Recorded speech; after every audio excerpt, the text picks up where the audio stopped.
ஆயுர்வேதம் ஒரு பொக்கிஷம், நம் ஆயுள் நீட்டக்கும் அற்புதம். டாக்டர் ஸ்ரீவர்மாஸ். மாண்புமிகு மாநிலங்களவை தலைவர் அவர்களே, இன்று மிகவும் மகிழ்ச்சியான வரலாற்று சிறப்பு மிக்க ஒரு நாள். இன்று நீங்கள் இந்த மாபெரும் சபையின் தலைவராக இருக்கிறீர்கள். மாண்புமிகு பிரதமர் நரேந்திர மோடி அவர்கள் உங்களது நீண்ட நெடிய வாழ்க்கை பயணம் பற்றியும் நமது ஜனநாயகத்திற்கும் ஜனநாயக அமைப்பிற்கும் இந்த நாட்டிற்கும் ஒட்டுமொத்த சமுதாயத்திற்கும் நீங்கள் ஆற்றிய மகத்தான அளப்பரிய பங்களிப்பை பற்றியும் விரிவாகவும் ஆழமாகவும் பேசினார். உங்கள் தலைமையின் கீழ் இந்த சபை மேலும் பல சாதனைகளை படைக்கும் என்பதில் சந்தேகமில்லை. மாண்புமிகு துணைத் தலைவர் அவர்களும் மிகவும் மரியாதைக்குரிய வகையில் சர்வபள்ளி ராதாகிருஷ்ணன் அவர்களின் வாழ்க்கையை எடுத்துக்காட்டி ஜனநாயகத்திற்கு அவர் செய்த பங்களிப்பை ஆழமாக விவரித்தார். நாடாளுமன்றத்தில் உங்கள் மூலம் அனைத்து மக்களுக்கும் முக்கியமான தகவல்கள் மற்றும் உதவிகள் சென்றடைய வேண்டும் என நாங்கள் விரும்புகிறோம். உங்கள் வாழ்க்கை பற்றிய ஒரு சுருக்கத்தை இங்கு வழங்கினார்கள். அனைவரும் உங்களுக்காக வாழ்த்துக்களையும் தெரிவித்தனர். உங்கள் தலைமையில் ஜனநாயக முறையில் முன்னேறுவோம் என்று அனைவரும் நம்பிக்கை தெரிவித்தனர். நான் மேலும் எதையும் சேர்க்க விரும்பவில்லை, ஏனெனில் எல்லா விஷயங்களும் ஏற்கனவே கூறப்பட்டுவிட்டன. பட் ஒரு விஷயத்தை மட்டும் நினைவூட்ட விரும்புகிறேன், ஏனெனில் உங்களுடன் எனக்கு நீண்ட கால தனிப்பட்ட உறவு உள்ளது. நீங்கள் காங்கிரஸ் குடும்பத்தை சேர்ந்தவர் என்றும் அந்த விஷயத்தை மனதில் வைத்திருக்க வேண்டும் என்றும் கார்கே அவர்கள் கூறினார். ஆனால் நான் அதில் என்ன பார்க்கிறேன் என்றால், நீங்கள் பாரம்பரியமாக கிடைத்த விஷயங்களில் என்ன யதார்த்தம், என்ன உண்மை மற்றும் நாம் எந்த பாதையை தேர்ந்தெடுக்க வேண்டும் என்பதை உங்கள் வாழ்க்கையில் பார்த்துள்ளீர்கள்.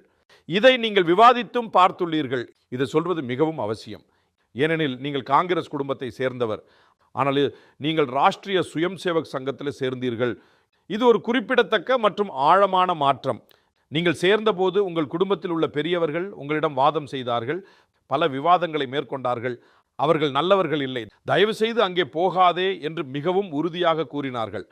நான் அவர்களை பார்த்திருக்கிறேன், பரிசோதித்திருக்கிறேன், அவர்களுடன் சேர்ந்து வேலை செய்திருக்கிறேன். அவர்கள் உண்மையான மற்றும் சரியான தேச பக்தர்கள் என்று உங்கள் குடும்பத்தினரிடம் நீங்கள் கூறினீர்கள்.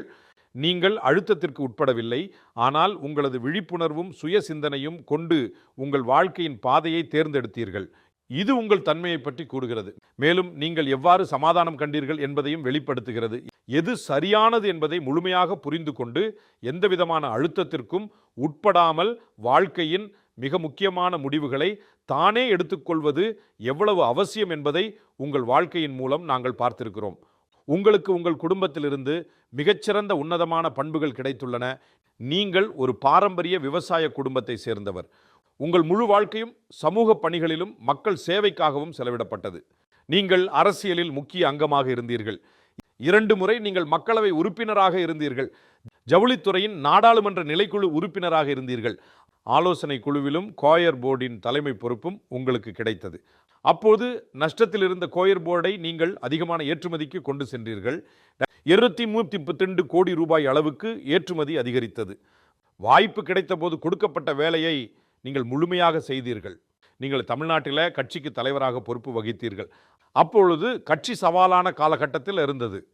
30,000 கிலோமீட்டருக்கு மேல் சுமார் 93 நாட்கள் நீங்கள் பயணம் செய்தீர்கள். 2002 முதல் 2007 ஆண்டு வரை தலைமை பொறுப்புடன் கட்சியை முன்னேற்றி கொண்டு செல்லும் பணியை செய்தீர்கள். கட்சிக்கு புதிய உற்சாகமும் புதிய சக்தியும் வழங்கினீர்கள். நீங்கள் எடுத்துக்கொண்ட அந்த பயணம் நதிகள் சங்கமம் போன்றது. அனைவரையும் ஒன்றாக கொண்டு செல்லும் நோக்கத்துடன் இருந்தது. எல்லா விஷயங்களையும் கருத்தில் கொண்டு நீங்கள் அந்த பயணத்தை நடத்தினீர்கள். எனக்கு மிகவும் மகிழ்ச்சி இதுதான்.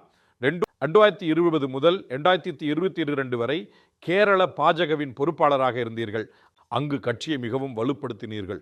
நீங்கள் ஒவ்வொரு மாவட்டத்திற்கும் சென்றீர்கள். அதை நான் பார்க்கும் வாய்ப்பும் எனக்கு கிடைத்தது. நீங்கள் ஒரு படை வீரராக உங்கள் பணியை எவ்வாறு செய்தீர்கள் என்பதை நான் பார்த்தேன்.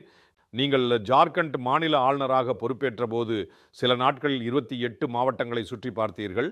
நீங்கள் மகாராஷ்டிராவின் ஆளுநராக பொறுப்பேற்ற போது பிரபுல் படேல் அவர்கள் சொன்னது போல 2 நாட்களில் நமது பிரதமர் அவர்களால் குடியரசு துணைத் தலைவர் பதவிக்காக தேர்ந்தெடுக்கப்பட்டீர்கள். பின்னர் அனைவரும் வாக்களித்து உங்களை குடியரசு துணைத் தலைவராக தேர்ந்தெடுத்தனர். எங்கள் அனைவரின் எதிர்பார்ப்பு மட்டுமல்ல, நம்பிக்கையும் உங்களிடம் உள்ளது. நாங்கள் உங்களிடம் முழுமையான நம்பிக்கை வைத்துள்ளோம்.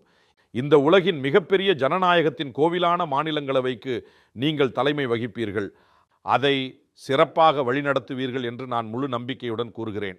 இன்று சர்வபள்ளி ராதாகிருஷ்ணன் அவர்களை பற்றி அதிகமாக பேசப்பட்டது. அனைவரும் அவரை நினைவு கூர்ந்தனர்.